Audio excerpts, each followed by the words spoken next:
Hello and welcome to Freshly Brewed Comics. My name is Jake. And I'm Victoria. And today we're going to be talking about ASTERIOS POLYP by David Mazzucchelli.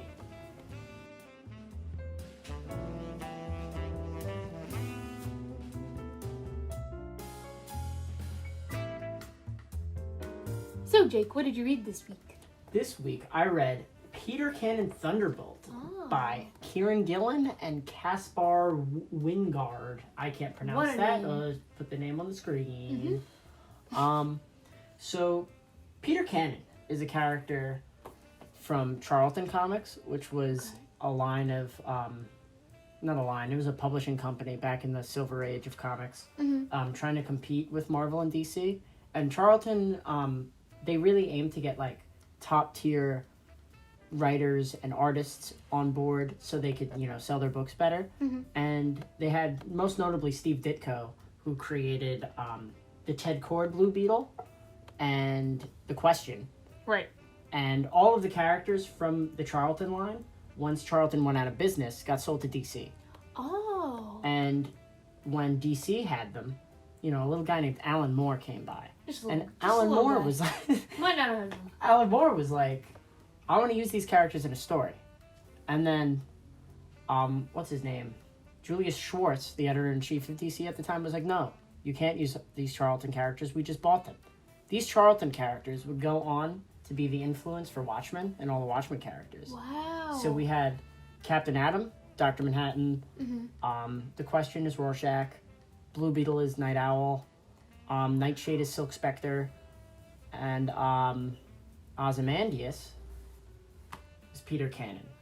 That's so cool. Now, Victoria, you may be asking, why am I telling you all of this? Why are you telling me all this? Because Peter Cannon Thunderbolt by Kieran Gillen is a meditation and a reflection on what Watchmen did to the medium through the eyes of Peter Cannon. Whoa! Peter Cannon. That's cool. Thunderbolt. You want to flip through it? I do. I really want to flip through it. So, Peter Cannon is the Ozymandias analog. He's the smartest man on Earth. He's really good at... that's actually a good page. Go back to that. He's the smartest man on Earth. He's really strong, and he's the best superhero in his universe. So this is a multiversal story. Oh, wow. You find out that there's an alien attack that started 15 minutes ago at the start. And if you remember the famous Watchmen panel, which Victoria will include here in post, I did it 15 minutes ago, the Ozymandias panel. Yeah. And it was an alien attack in the book.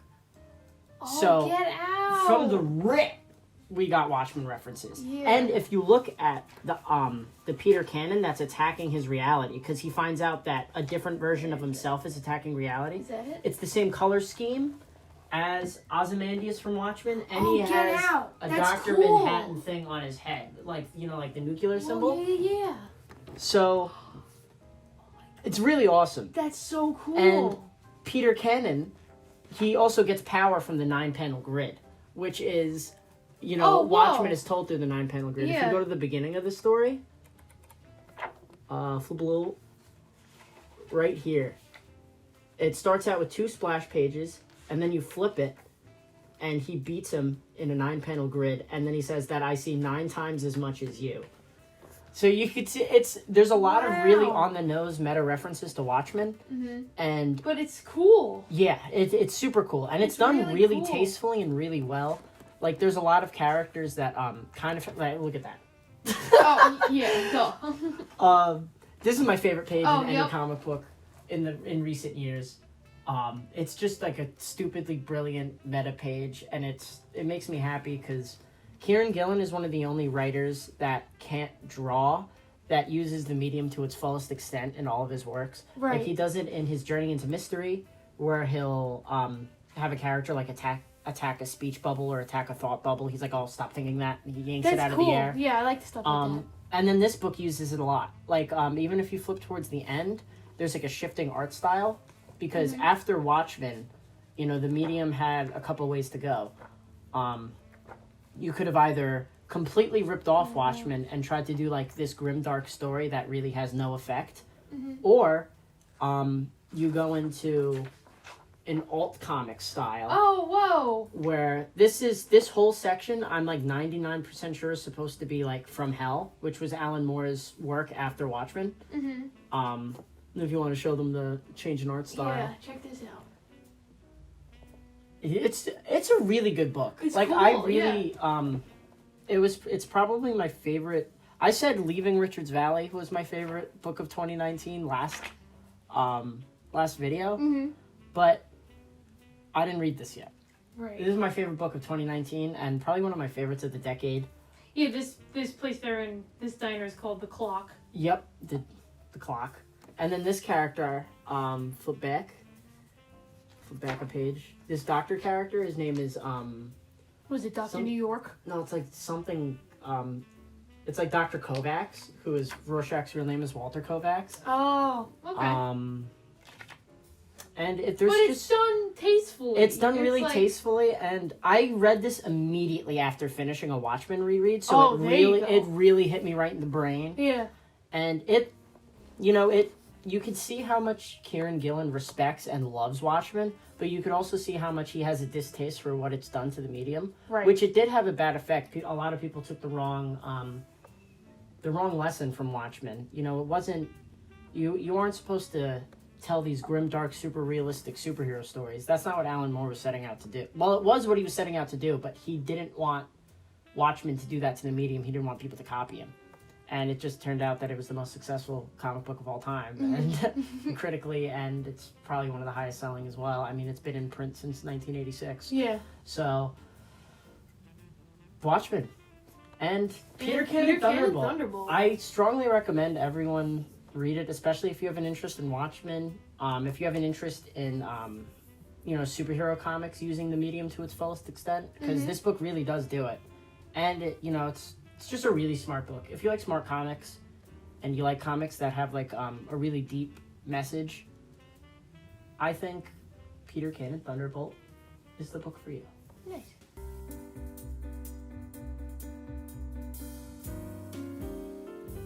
So Vic, what did you read this week? So this week, my recent read is the segue into our main segment, Asterios Polyp by the legendary mastermind named David Mazzucchelli. Yes. So, do you want to start us off and tell us what this masterpiece of a graphic novel is about? So, Asterios Polyp is about the man, Asterios Polyp. On his 50th birthday, lightning strikes his house, or his apartment building, and it burns down. Mm-hmm. So he takes a Greyhound bus to a nowhere town, like a town in the middle of nowhere. He becomes a mechanic. While that plot line is happening, we learn of David Mazzucchelli's of Asterios Polyp's relationship with his wife and then eventually ex-wife Hannah. They have a pretty good love story. And then we also have a bunch of philosophical breaks or dreamlike sequences sprinkled in, narrated by his stillborn brother Ignacio. So it sounds like a lot, but David Mazzucchelli does blends together. Yes. David Mazzucchelli does a good job blending it together. Mm-hmm. So yeah. It may sound like a really typical story, but David Mazzucchelli really does his best to push the comics medium to its furthest extents. Yes. He's pushing this is me pushing the boundary. He's the boundary? he shatters the boundary. He shatters it. On a technical level, this book is absolutely astounding. Unmatched. Every single character has their own speech bubble shape, their own font, and it just creates a way so that all of the readers can read these characters in an intended voice. Yes. So you could tell that David Mazzucchelli wrote these characters to have certain voices in mind, and he was able to visually convey that in a book. That's insane. The only time you could do that is with accents. If someone writes out an accent, you can read it, and of course the accent. And usually writing out the accent, I mean, I don't want to sound too sensitive, but sometimes writing out the accent could be a little racially insensitive. Right. No, that's fair. When you write out I don't know, just you know what I mean. Yeah. When you write broken English. Yeah. It's kind of wrong. But David Matz does a good job. Yeah. He does a great job with all the speech bubbles, the lettering. He is actually what's your fun fact?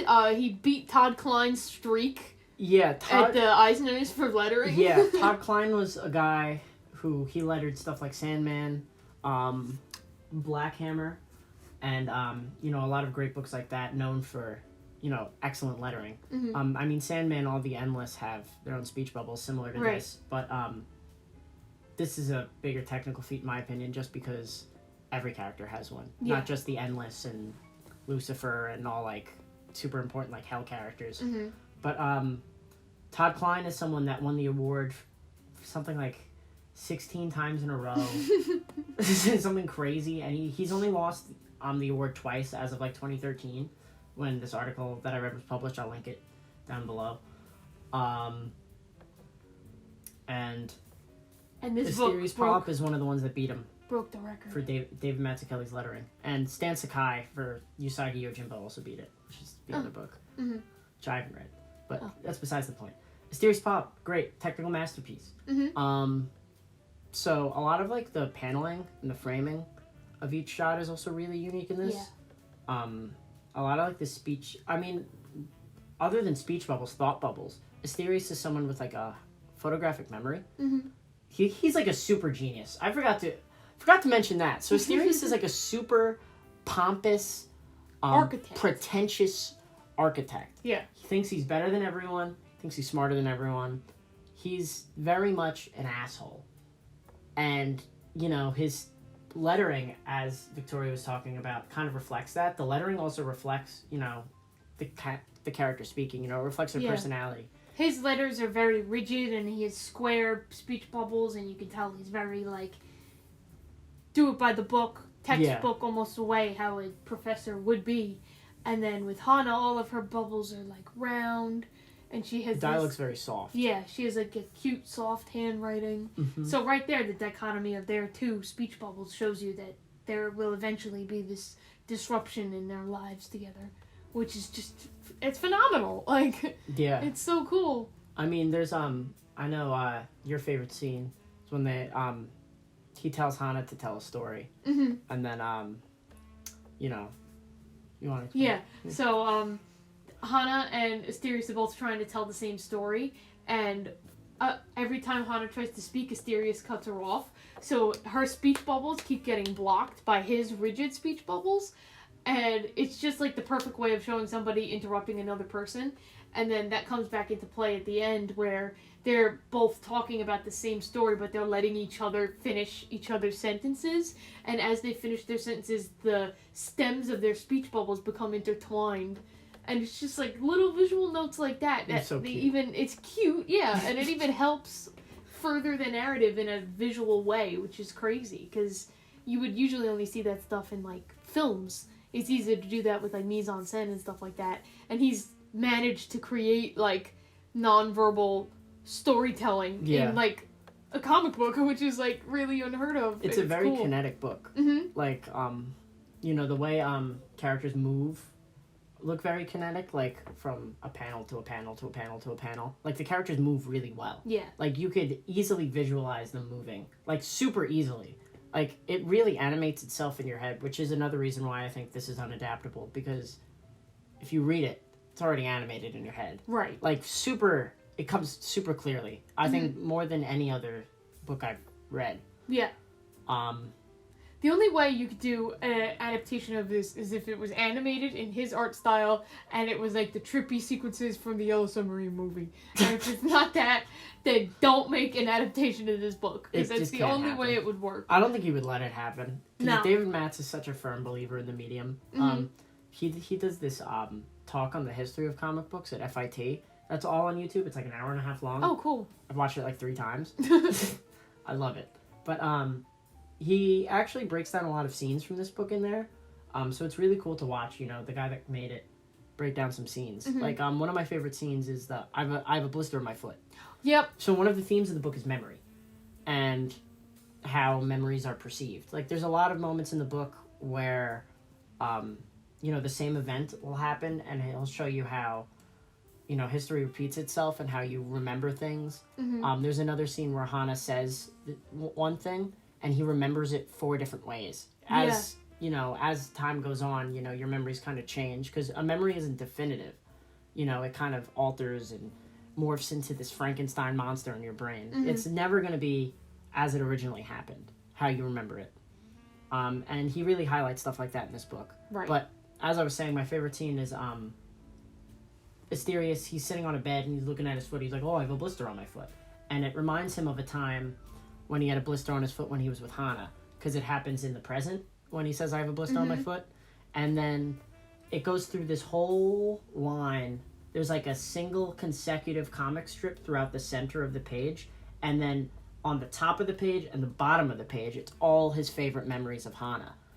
And so it looks really cluttered and really messy. And I remember when you were reading it, you were like, damn, I don't know how to read this. Yeah, because he was like, oh, it's my favorite issue. And I was like, all right. And I read it, and I was like, I don't understand. I was like, it's just a lot of stuff. And he was like, well, think about how in your mind you have so many of these little short memories, like, so fast. He's like, he drew that. And I was like, are you serious? Yeah, like, I couldn't even believe it. It's like something like that could not be in film. Yeah, like that could not be do that. adapted. And that's what I love so much about this book, is how purely comics it is. Like, this is a comic book. Yeah. Like, I love it so much. Mm-hmm. I love this book. David Matz, greatest of all time.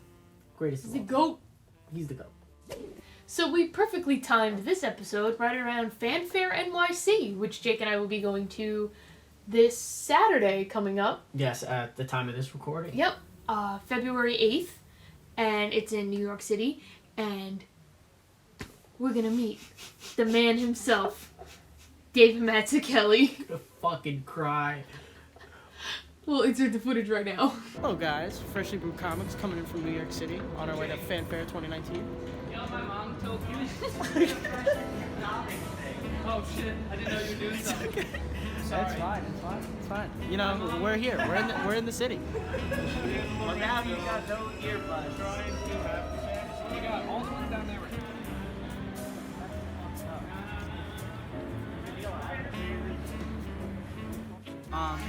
We just wanted to quickly go over what I'm getting signed today. We got David Mazzucchelli's 1991 comic book magazine, Rubber Blanket. We're gonna get this bad boy signed. And then we have Drawn Quarterly, Volume 2, Issue 2, which he does the cover and the main story in. Both are really, really solid stories. And then, of course, I'm getting Asterios Pop signed, you know, topic of this episode, you know. Had to do it to him. But, yeah, very excited. We're going to a panel at 3 o'clock to watch him talk about visual storytelling in comics. So, pretty excited. Pretty excited. Because this is one of the magic things about comics, is that it's not primarily about what the individual drawings are. It's about how one drawing or one image leads you to the next image.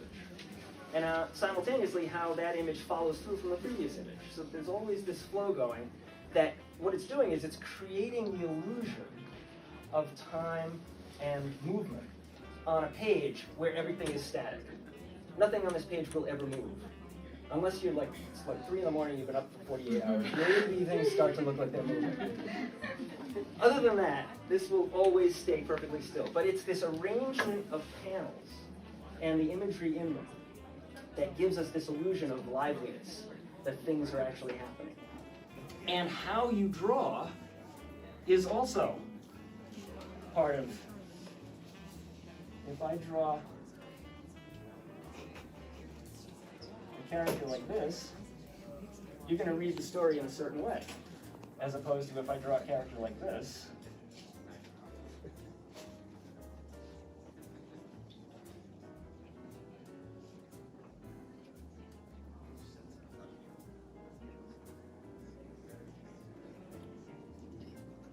Right? All kinds of like serious looking line hatcheting and drawing and, you know, lighting effects and everything. Right?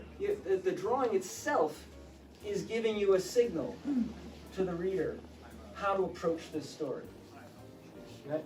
Everything on the page is imparting some kind of information. I love this So one. right in front of me is our very own Jake. But if you look over here, over in the corner over there, who is that? Neil Adams. $50 his signature, baby. Don't let him know we're filming.